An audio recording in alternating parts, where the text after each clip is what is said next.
Bom dia adolescentes, bom dia Pedro, bom dia Alice, bom dia os demais adolescentes, bom dia Igreja do Senhor. Nós vamos estudar hoje essa aula, os Evangelhos, tá? Espero que estejam todos bem, nós estamos bem, graças a Deus, eu estou bem, a tia Lu está bem, a Ana e o André, a tia Alda também. Vamos ter uma aula muito boa hoje, um assunto muito importante. Vocês estão estudando, né, os livros da Bíblia. Nós estudamos até o Antigo Testamento e hoje nós vamos entrar no Novo Testamento, tá? Mas antes da gente fazer a apresentação da aula, antes da gente ler o texto, vamos fazer uma oração? Vamos lá? Senhor, nós te agradecemos por esse dia, nós agradecemos ao Senhor pela bênção que o Senhor nos concede, ó Pai, de mais esse dia, dia do Senhor. Louvamos o Teu nome, te bendizemos, ó Deus. Rogamos as bênçãos do Senhor sobre, ó Deus, a vida da igreja, sobre os nossos adolescentes. Abençoe a vida da Alice, a vida do Pedro, os demais adolescentes da igreja, ó Deus, os pré-adolescentes. Que sejam todos, ó Pai, abençoados pelo Senhor. E o Senhor possa, ó Deus, dar ao nosso coração a disposição, a alegria, ó Pai, em poder conhecer mais e mais o Senhor. Agradeço, ó Pai, em nome de Jesus. E assim, ó Deus, perdoa os nossos pecados. Nós oramos e agradecemos, ó Deus, por tudo, em nome e por amor de Jesus. Amém. Vamos lá. Evangelhos. Nós vamos estudar hoje o Novo Testamento. Quando nós chegamos lá no livro de Malaquias, aí nós viramos a página, inicia o Novo Testamento. E o Novo Testamento, os 4 primeiros livros do Novo Testamento são os Evangelhos. E lá é o Evangelho de Mateus, Marcos, Lucas e João, tá? Então o foco da nossa aula de hoje, o foco principal é estudar acerca dos Evangelhos, tá? E nós vamos ver o que eles nos ensinam, o que os Evangelhos têm a nos ensinar, que são os 4 primeiros livros do Novo Testamento, tá? Os quais nós chamamos de evangelhos mesmo. Toda vez que você vê que o pastor pede fazer uma leitura em Mateus, o pastor não fala assim, vamos ler no livro de Mateus, vamos ler no Evangelho de Mateus, vamos fazer uma leitura no Evangelho de Marcos, no Evangelho de Lucas e no Evangelho de João, tá bom? Vamos lá. Então tá, a estrutura da Bíblia vocês já conhecem, que é o Antigo Testamento e o Novo Testamento. Mas aqui, nesse meio, existe um período chamado período intertestamentário, que nesse período, depois que encerrou o Antigo Testamento, houve um período de aproximadamente 400 anos que Deus não se revelou, que Deus não falou com a terra. Então, nesse período de aproximadamente 400 anos, talvez um pouco mais de 400 anos, Deus ficou em silêncio. Depois desse período, aí sim, aí veio o Novo Testamento, iniciando com os Evangelhos que nós vamos estudar hoje, ok? Então vamos lá. Então, o Novo Testamento, ele revela Jesus. Ou seja, Jesus, ele é anunciado lá no Antigo Testamento, tá? E ele é revelado no Antigo Testamento, mas Jesus, ele aparece. Jesus, ele se apresenta ao mundo aqui no Novo Testamento. Então os Evangelhos registram o evento mais incrível que já aconteceu na história do mundo.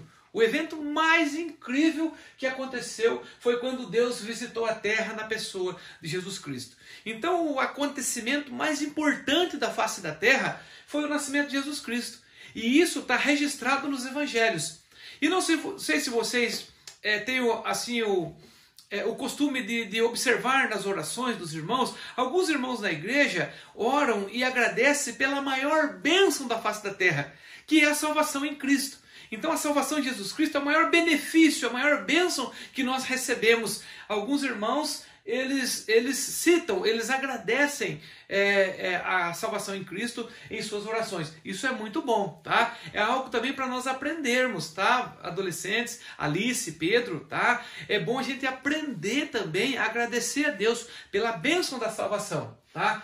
Então Deus quis que a humanidade visse Jesus e pudesse conhecê-lo.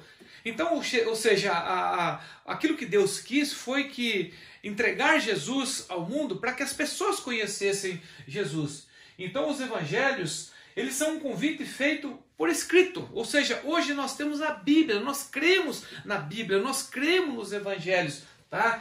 Para quem não viveu no tempo de Jesus, saibam da boa notícia. Então, a boa notícia, só que para lembrar vocês, quando Jesus estava para nascer, quando nós temos lá o teatro de Natal, vocês se lembram aquele texto lá do Evangelho de Lucas, que fala que da boa notícia, onde o anjo aparece para os pastores e fala assim para os pastores, eis que vos trago boas novas de grande alegria. Ou seja, aquela notícia que o anjo trouxe aos pastores é a melhor notícia da face da terra, é o anúncio do nascimento de Jesus. E isso está escrito na Bíblia, lá no Evangelho de Lucas. Opa, vamos lá. Aqui vamos ler esse texto, João 3,16. Eu creio que vocês sabem de cor, muitos irmãos, muitas pessoas sabem de cor.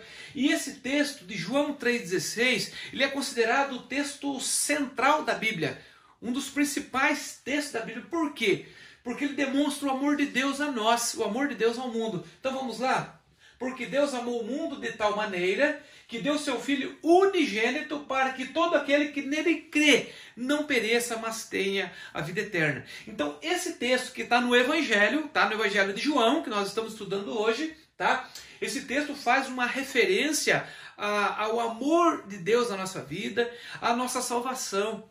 E esse texto diz que todo aquele que crer em Jesus será salvo. Todo aquele que crer em Jesus terá a salvação. Jesus, quando era menino, Jesus ele nasceu e ele cresceu, ele se desenvolveu desde criança até a fase adulta. Para vocês terem uma ideia, Jesus ele viveu 33 anos aqui na terra e ele começou o seu ministério com 30 anos, a sua pregação. Mas antes dos 0 até os 30 anos, Jesus ele foi um menino, ele foi uma criança, depois ele foi um adolescente, assim como vocês.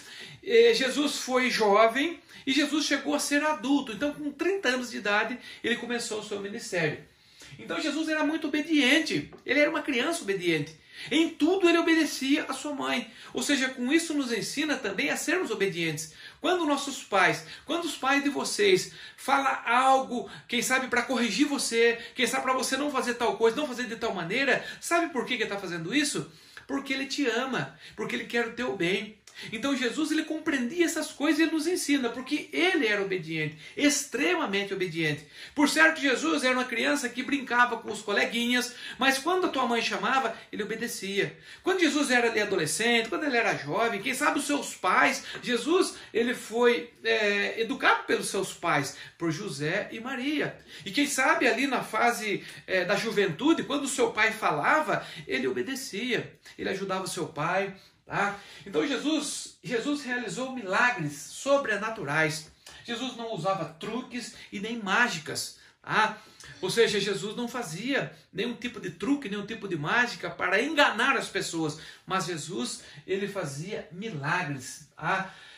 E tendo mandado, aqui um milagre que Jesus fez, e tendo mandado que a multidão se assentasse sobre a relva, tá? Esse foi o primeiro milagre que Jesus realizou.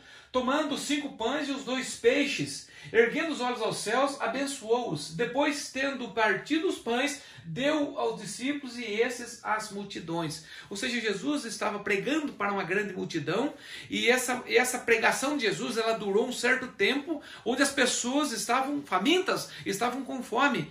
E naquele momento não tinham o que comer. Os discípulos se preocuparam, porque como que nós vamos alimentar uma multidão como essa?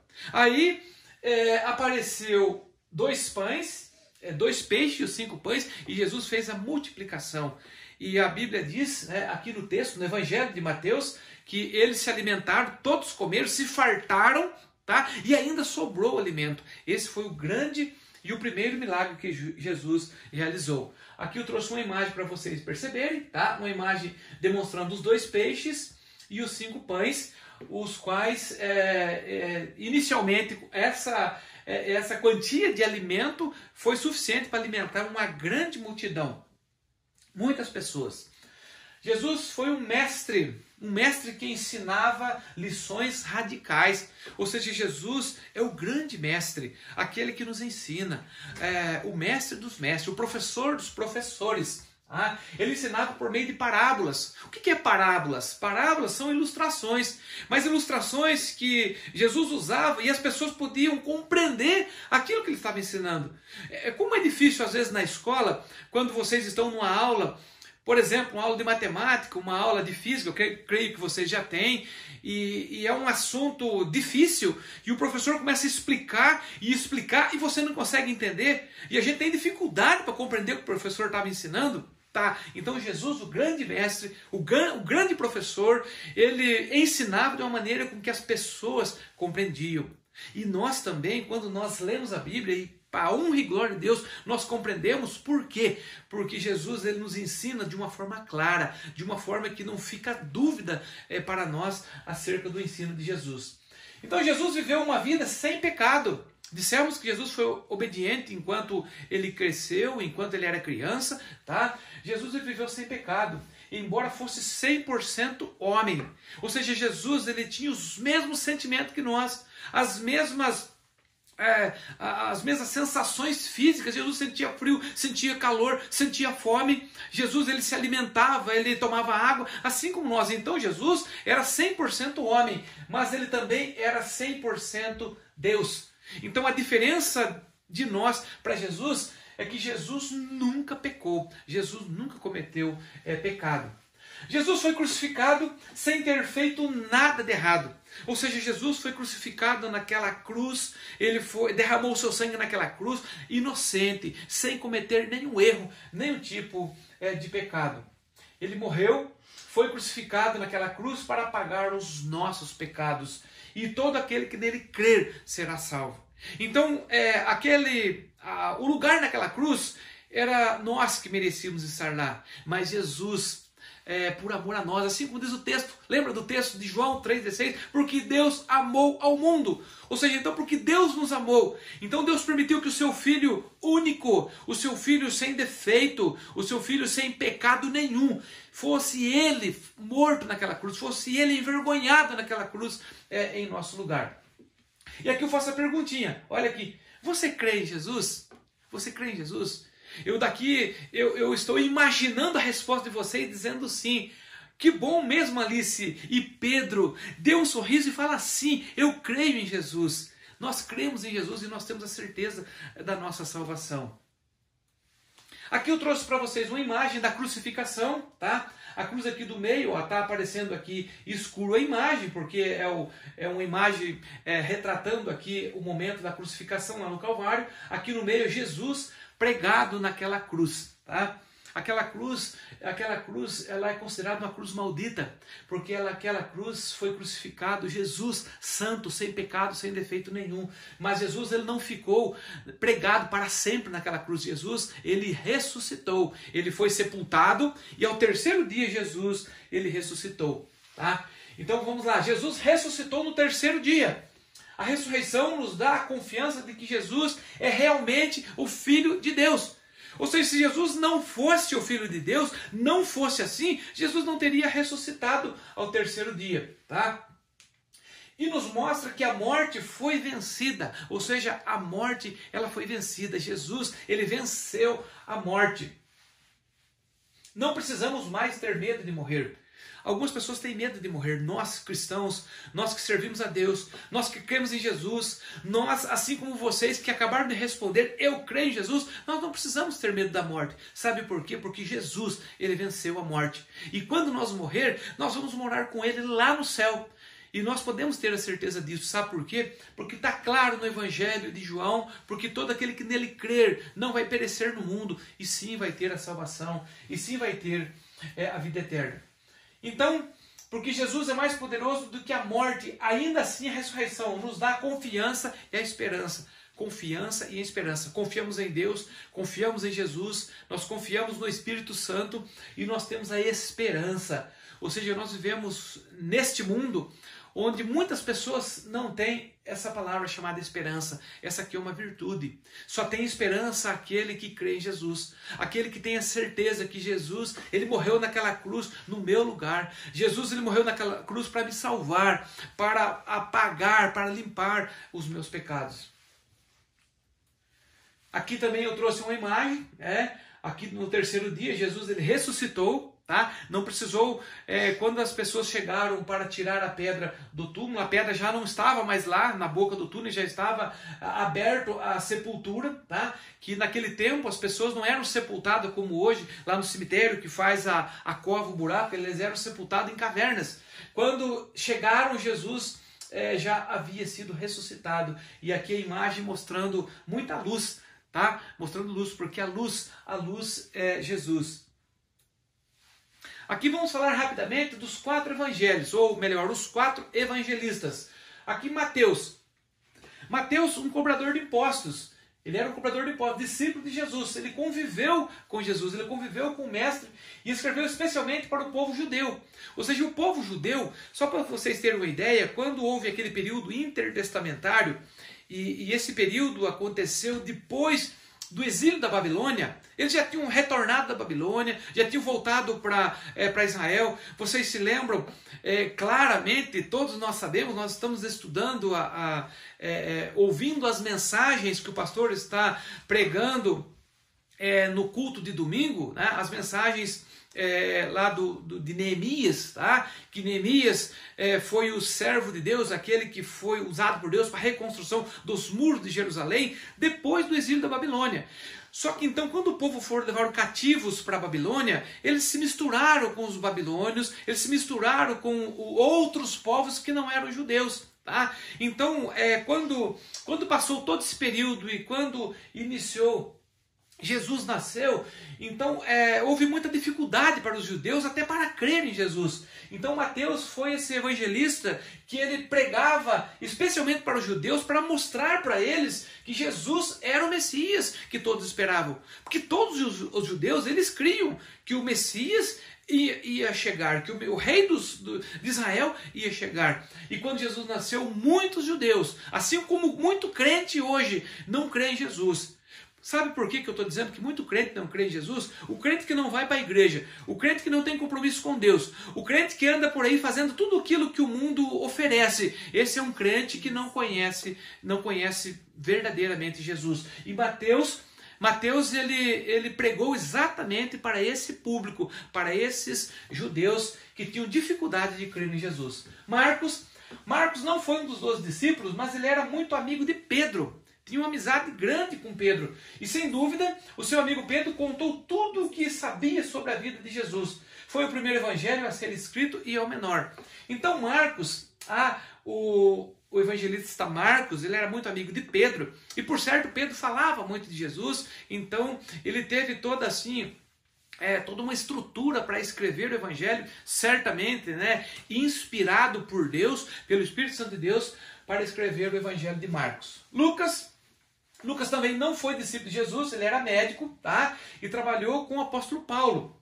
E Lucas mostrou muito bem o lado humano de Jesus. Lucas, ele ensinou, ele mostrou e ele conheceu por meio daquilo que ele ouviu falar de Jesus, o lado humano de Jesus, o evangelista Lucas. E João, o quarto evangelho, João era muito amigo de Jesus. Seu evangelho é o mais diferente, foi o último a ser escrito. João mostrou que Jesus é Deus, o nosso Deus. Tá? Então esse foi um breve histórico dos 4 evangelhos. Então vamos lá, estamos caminhando para o encerramento, final da aula, mas antes eu queria fazer com vocês uma atividade, tá? E essa atividade é evangelizar usando os dedos das mãos. Então vamos lá. Quem sabe vocês já ouviram esse método de evangelização. Preste atenção, participem dessa atividade, tá? Depois vocês vão fazer esse treinamento e eu quero pedir uma coisa para vocês, tá? Que vocês possam utilizar esse método para evangelizar as pessoas, evangelizar seus colegas de escola, os seus amigos, tá bom? É muito importante essa atividade. Então vamos lá. Os dedos da mão. O dedo polegar. O dedo polegar é esse aqui, ó. Ele significa algo bom, boa notícia, Deus me ama. É com esse dedo que nós fazemos isso aqui, ó. O joinha. Nós estamos acostumados lá nas nossas mensagens de WhatsApp, né, das redes sociais, a fazer esse sinal de joia. Por quê? Porque tá tudo bem, tá? Porque isso aqui significa algo bom, tá bom? Então vamos lá, vamos aprender então assim que esse dedo, esse sinal significa que Deus me ama, que Deus nos ama. Vamos lá para o próximo? Agora nós temos o dedo indicador. Esse aqui, ó, dedo indicador. Ele aponta um dedo, presta atenção quando você aponta o dedo assim. Quando você aponta o dedo, o que acontece? Ele está apontando um dedo para frente e quantos para trás? 3 para trás. Tem um significado isso. O que isso significa? Isso significa que esses 3 dedos que estão apontando para mim, ele significa que eu sou pecador. Então, quando alguém aponta o erro de outra pessoa, perceba que tem 3 dedos apontando para ele mesmo. Tá? Então por isso que nós não podemos apontar o erro dos outros. Nós temos que olhar para nós temos que orar, nós temos que buscar Deus, buscar confessar os nossos pecados, rogar o perdão de Deus. Por quê? Porque nós somos pecadores. Nós vivemos no mundo, que esse mundo que nós vivemos, ele é um mundo perdido, é um mundo pecador. Mas nós não somos desse mundo. Mas nós vivemos e nós também pecamos, tá? Mas nós crermos em Jesus, entendermos e confessarmos os nossos pecados. Tem um livro lá no final da Bíblia, na primeira epístola de João, que capítulo 1, versículo 9, fala: se nós confessarmos os pecados, Deus é fiel e justo para perdoar. Tá? Então essa é a nossa diferença com as pessoas que estão lá no mundo. Elas pecam muito mais que nós, mas elas não confessam o pecado. E quem não confessa não recebe o perdão. Tá? Vamos lá, próximo dedo. Próximo dedo é o dedo do meio, tá? É o chamado dedo médio. Então ele é maior porque conta a maior história de todos os tempos. Cristo morreu por mim. Olha aqui, ó. Perceba, olha na sua mãozinha aí. Olha aí, Alice, que o dedo do meio aqui é o maior de todos os dedos, tá? Então ele representa a história, a maior história de todos os tempos, né? Que Cristo, ele morreu por mim e ele morreu por você. O próximo é o anelar, tá? Por que anelar? Porque é o dedo onde se põe o anel. Olha aqui, ó. Olha aqui a aliança do tio. Olha aqui o anel que eu tenho aqui no dedo. Então, o anelar, fica com a mão assim, meu. O anelar, ele é aquele que se coloca aliança. Ele significa compromisso. Ou seja, confessar Jesus como Salvador. Então, compromisso com Deus, o compromisso que nós temos com Deus, o compromisso que nós temos é de confessar Jesus como nosso Salvador. Tá? Todo aquele que confessar Jesus como seu Senhor e Salvador será salvo. Tá? Vários textos na palavra de Deus, eles afirmam, assim como aquele que crer em Jesus será salvo, aquele que confessar Jesus como Senhor e Salvador será salvo. E o último dedo é o mínimo, é aquele que nós chamamos de mindinho, o dedo menor. É esse aqui, ó. Eu vou ficar com a mão assim mesmo. O dedo mínimo, que é o menor, ele é menor como um bebê, como uma criança, bem pequenininho. Tá? Quando nascemos na família de Deus, precisamos nos alimentar para crescer. Então, quando nós nascemos na família de Deus, quando nós somos membros da família de Deus, da igreja do Senhor Jesus, nós temos que nos alimentar. Qual que é o alimento que nós temos que nos alimentar todos os dias? A palavra de Deus, a Bíblia, os textos da Bíblia, os textos contidos na palavra de Deus, os evangelhos. Aí nós pegamos os textos do Antigo Testamento, aí depois os demais livros e epístolas do Novo Testamento nos alimentam, nos ensinam, nos doutrinam, nos faz alegres e felizes, nos faz enfrentar as dificuldades com força, com vigor.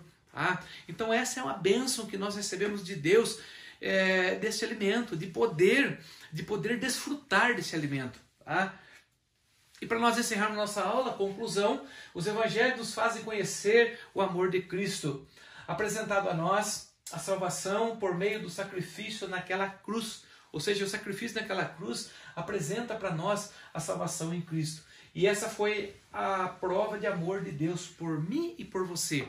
Porque Deus amou o mundo de tal maneira, uma maneira que não é possível algum ser humano, fazer aquilo que Deus fez. Entregar o seu filho santo, puro, sem defeito, para pagar o erro dos outros, tá? Então foi isso que Deus, por amor a nós, Ele fez. E essa foi a lição falando acerca dos evangelhos, tá? Eu espero que vocês gostaram da aula, tá? Eu peço para vocês que depois pode você assistir novamente a aula, participar da aula. Logo mais vai ter as atividades lá com a tia Lu, com a tia Alda, tá? Participe das atividades e que Deus abençoe e continue abençoando a vida de vocês, tá? Vocês como adolescentes já, vocês fazem parte da igreja. O Senhor ama vocês, tá? E nós também amamos, nós que já somos assim mais adultos, né? Eu não vou dizer velho, né? O tio tá com barba branca já, mas nós que somos assim de mais idade, amamos vocês, tá bom? Que Deus abençoe. Vamos fazer uma oração e nós vamos encerrar. Senhor, nós te agradecemos por esse momento bom, agradecemos a Deus por esta aula, por esse tema, agradecemos a Deus por estarmos estudando a Tua Palavra, agradecemos a Deus pela bênção da Bíblia, do Novo Testamento, dos Evangelhos, agradecemos a Deus pelo ensino dos Evangelhos, ó Pai, que apresenta a nós o nosso Salvador, que é Jesus. Agradecemos em nome de Jesus. Continue abençoando, ó Pai, a nossa igreja, especialmente os nossos adolescentes, nossos pré-adolescentes. Eu peço pela vida da Alice, pela vida do Pedro, quem sabe, ó Deus, os demais pré-adolescentes que não estão matriculados na classe, mas que participam da vida da igreja, que a bênção do Senhor se estenda a eles também. Abençoa assim também todas as nossas famílias, ó Deus, nós agradecemos por tudo, por esse dia, e oramos, ó Pai, em nome e por amor de Jesus. Amém. Um bom domingo para vocês, Deus abençoe.